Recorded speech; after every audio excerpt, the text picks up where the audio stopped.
Bonjour, ravi de vous retrouver ici à la Recyclerie, ce bar associatif qui nous accueille en plein cœur de Paris pour un nouveau numéro des Pieds sur Terre. En cette année de lutte contre le réchauffement climatique, nous avons décidé de nous intéresser à notre argent. Et oui, sans le savoir, notre épargne peut financer des industries polluantes, émettrices de gaz à effet de serre. Investissement zéro carbone, mode d'emploi, c'est le sujet des Pieds sur Terre.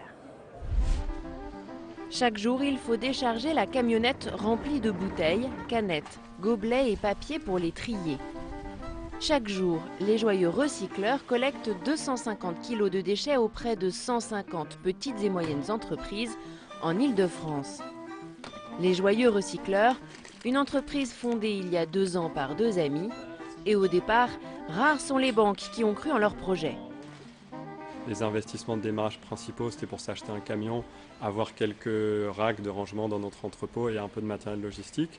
Et en fait, quand on a commencé à se tourner vers différentes banques, moi j'étais très surpris de me rendre compte que les banques n'étaient pas forcément très intéressées par le fond de notre activité, elles regardaient juste notre business plan. Des boîtes rouges pour le papier, des jaunes pour le verre. La start-up collecte même les capsules de café. 5 salariés y travaillent à plein temps.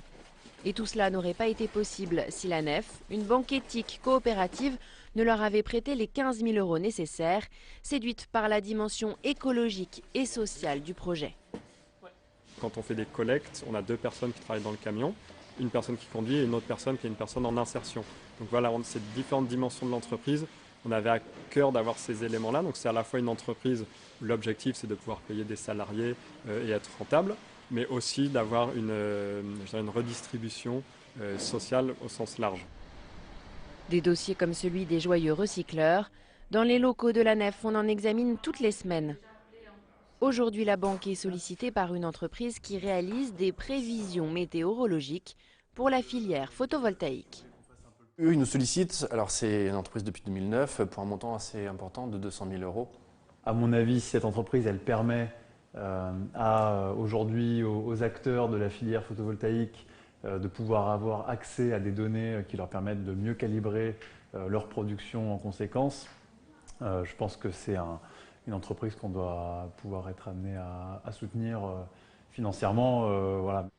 Sur la forme, la Nef est une banque comme toutes les autres. Elle collecte de l'épargne pour financer des projets. Là où elle diffère des autres institutions bancaires, ce sont dans les critères de sélection. Avec le souhait à tout moment que les projets choisis soient des projets dans lesquels il y a une éthique qui est véhiculée, c'est-à-dire un impact positif sur l'environnement, un impact positif au niveau social ou un impact positif au niveau culturel ou pédagogique. Voilà. Donc c'est surtout par la façon dont est réemployé l'argent que la Nef se différencie. Et chaque centime compte pour favoriser par exemple l'éolien, le solaire ou encore l'agriculture biologique, des activités respectueuses de l'environnement à l'inverse de bien d'autres.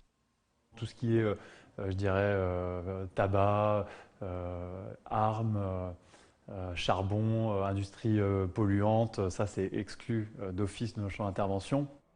Cette banque vertueuse existe depuis 30 ans et compte aujourd'hui 38 000 sociétaires, parmi lesquels Fabien. Ce trentenaire a pris conscience de l'utilisation qui était faite de son argent il y a 7 ans. Même avec le peu d'argent que j'ai, les choix que je fais, les choix de consommation, mais aussi les choix de où est-ce qu'est placé mon argent, que ce soit mon compte courant ou mon compte de dépôt. Cet argent, il n'est pas, quand il est déposé dans une banque, en fait, il n'est pas juste déposé dans une banque, il est utilisé par des choix politiques et stratégiques. Et du coup, le fait d'être dans une banque coopérative et d'être dans une banque qui prône la transparence financière sur ce qu'elle finance, du coup, ça, c'est comme ça que moi, en tant que citoyen, j'exerce ma responsabilité.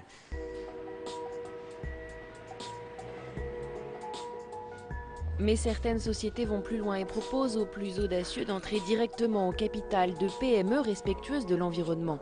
C'est le cas de Rémi, il a déjà des parts dans 4 sociétés différentes. Et à partir de quel montant je peux être actionnaire de mon potager.com? Alors le ticket minimum il est bas, il est à 100 €.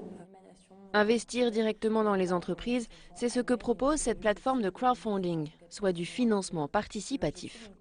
Le principe de la finance participative, c'est de proposer des investissements à des investisseurs particuliers qui vont choisir directement où ils vont placer leur argent. Ils vont cliquer sur un projet, pouvoir consulter un certain nombre de documents et choisir spécifiquement dans quel projet ils veulent investir et quelle somme ils souhaitent mettre. Le ticket d'entrée est à 100 €.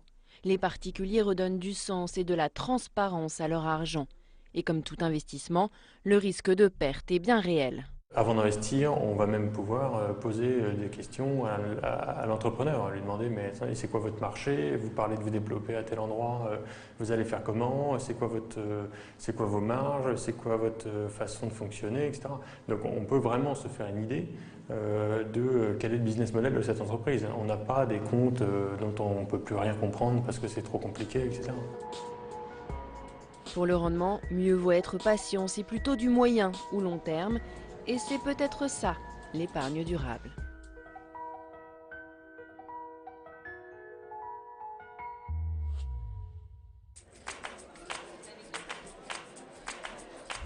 Et j'accueille à mes côtés Lucie Pinson des Amis de la Terre, bonjour. Bonjour. Estelle Dupré d'Investissement 2 degrés, bonjour. Bonjour.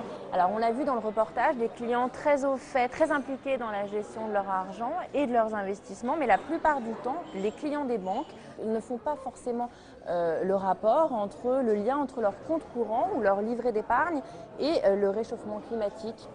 Pourquoi ?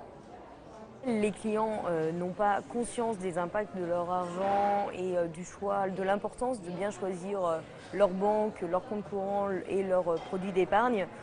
D'une part, simplement parce que les conseillers financiers qu'ils rencontrent dans les banques n'en ont pas conscience non plus et ne sont pas au courant de tout ce qui se passe une fois que l'argent est déposé dans une banque.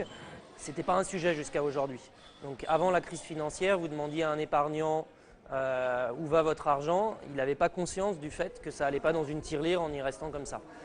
Ça devient un sujet et les banques et les sociétés d'investissement ont besoin de se structurer pour donner cette information et créer cette traçabilité. C'est un petit peu comme après la crise alimentaire, on a eu besoin de créer de la traçabilité. Là, on a le même problème et un gérant de fonds, il ne sait pas où va l'argent généralement. Il le sous-traite à quelqu'un d'autre, qu'il le sous-traite à quelqu'un d'autre. Jusqu'à aujourd'hui, ça ne faisait pas partie du cahier des charges de faire remonter l'information sur qu'est-ce qui se passe en bout de chaîne. On sait déjà que depuis 2009, pour chaque euro investi dans les énergies renouvelables, les banques françaises donnent 7 € aux énergies fossiles. Leurs financements aux énergies renouvelables ne suivent pas du tout, puisque là on voit 1 euro, le ratio de 1 à 7, voire de 1 à 9 pour certains établissements comme BNP Paribas. Premier établissement français, mais également première banque au niveau international à financer le secteur du charbon et notamment les centrales à charbon. Donc on a vraiment un état des lieux qui est extrêmement préoccupant, d'où l'importance également d'avoir les clients qui interpellent leur banque, qui interpellent leur conseiller financier pour lui demander d'une part d'être transparent et d'autre part de ne pas utiliser leur argent pour financer des activités qui détruisent le climat et l'avenir de leurs enfants. Il y a donc des banques plus vertueuses que d'autres. Il y a clairement des banques plus vertes que d'autres, plus éthiques que d'autres, avec, encore une fois, au bout de la chaîne, du côté des plus éthiques, la NEF ou le Crédit Coopératif, et dans les banques clairement dans le rouge, BNP Paribas, Crédit Agricole et Société Générale. À quand une fiche énergétique pour chaque organisation financière? Vous allez avoir, avec la loi sur la transition énergétique, les institutions financières qui vont être obligées de donner une espèce de fiche climat-énergie, pas forcément directement accessible aux particuliers, mais en tout cas que vous pourrez avoir dans le rapport annuel de la banque ou de l'investisseur. Une fois qu'il y a cette transparence, ça ne veut pas dire qu'il va y avoir des changements. Pour qu'il y ait des changements, il faut soit que les épargnants et le public se mobilisent. Et le deuxième levier, c'est globalement les taxes. Aujourd'hui, vous avez énormément d'incitations fiscales sur les investissements. Est-ce que l'État va réorienter ces incitations fiscales de façon à soutenir le financement de la transition énergétique? Et si on force les établissements bancaires à être transparents et à publier leur empreinte carbone, à donner une photographie des secteurs qu'ils financent et rapporter par chaque secteur l'empreinte carbone qui va avec, c'est juste une photographie. Et on va se rendre compte que oui, le secteur énergétique pollue, oui, le secteur des transports pollue. Mais si le régulateur ne force pas également les établissements à diminuer leur empreinte carbone et à réorienter leur financement vers les solutions au changement climatique, ça ne va pas aller bien loin. On va juste se rendre compte, ah bah oui, nous polluons. Quand on parle de placement financier, il y a quand même une question essentielle. Est-ce que investir dans les énergies, dans les industries propres, est-ce que cela rapporte ? Les investisseurs ont tendance à sous-estimer le potentiel de ces nouveaux secteurs. Parce qu'il y a quelque chose d'assez, une espèce de fonctionnement un peu, une inertie, qui est que généralement un investisseur va investir dans ce qui sont des actions de grosses entreprises, ou apporter des financements à des grosses entreprises, parce qu'ils savent comment ça fonctionne, c'est habituel, c'est plus sûr.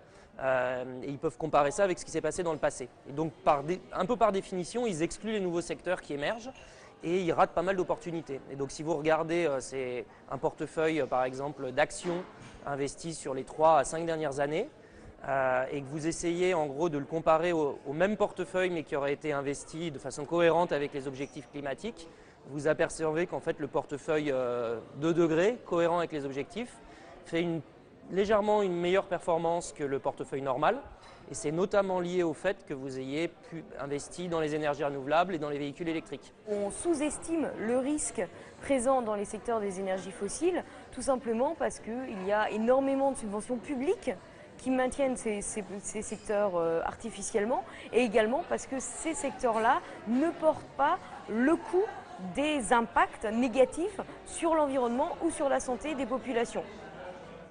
Merci à tous deux d'être venus participer à ce débat et sachez qu'ici, à la recyclerie, ce bar associatif et militant qui nous accueille, eh bien, on ne fait pas que servir des jus de fruits bio, on héberge aussi des poules qui se nourrissent à 80% des déchets du restaurant et les œufs sont à la disposition des clients. Et puis avant de se quitter, un livre pour ceux qui ne veulent pas finir grillés comme des sardines aux éditions Point. L'auteur Philippe Dubois nous livre avec humour et optimisme les clés de la réussite pour lutter contre le réchauffement climatique. Voilà, c'est la fin de cette émission. À très bientôt pour un nouveau numéro de votre rendez-vous dédié à l'environnement. D'ici là, comme toujours, gardez la tête sur les épaules et les pieds sur terre. Ciao!